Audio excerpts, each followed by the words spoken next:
আসসালামু আলাইকুম, আমি কাঞ্চি ফাতেমা অর্ধে এবং টাইপ 1 হচ্ছে উপসর্গ এবং এর কাজ। ঠিক আছে, তাহলে আমরা এটা দেখি আমাদের এখানে কি বলা আছে এমসিকিউতে।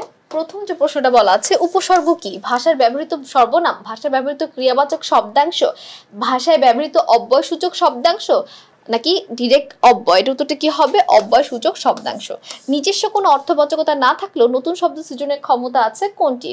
উপসর্গের। উপসর্গের নিজস্ব কোনো অর্থ থাকে না কিন্তু, ঠিক আছে, কিন্তু অর্থবাচকতা থাকে। বাংলা ভাষায় কতগুলো উপসর্গ রয়েছে? প্রায় অর্ধ শতাধিক। ঠিক আছে, এটা এভাবেই দেওয়া আছে, এক্সাক্ট কোনো সংখ্যা উপসর্গের জন্য দেওয়া নেই। চারে বলা আছে উপসর্গের কি নেই? আমরা কিন্তু কিছুক্ষণ আগে বলেছি উপসর্গের নিজস্ব কোনো অর্থ নেই। উপসর্গের কি আছে? অর্থ, স্বাধীন ব্যবহার, মান, অর্থের দোতনা তৈরি ক্ষমতা। অর্থের দোতনা তৈরি ক্ষমতা। উপসর্গের কাজ কি? বর্ণ সংরক্ষণ, নতুন শব্দ গঠন, ভাবের পার্থক্য নিরূপণ, জ্যোতি সংস্থাপন। ভাব, নতুন শব্দ গঠন করাই উপসর্গের কাজ। উপসর্গ শব্দের কোথায় বসে? এটা যেহেতু প্রিফিক্স, অবশ্যই শব্দের আগে বসে।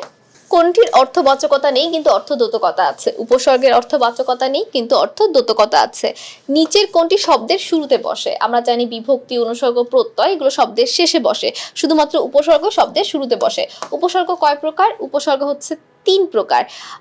খাঁটি বাংলা উপসর্গ, তৎসম উপসর্গ, বিদেশি উপসর্গ।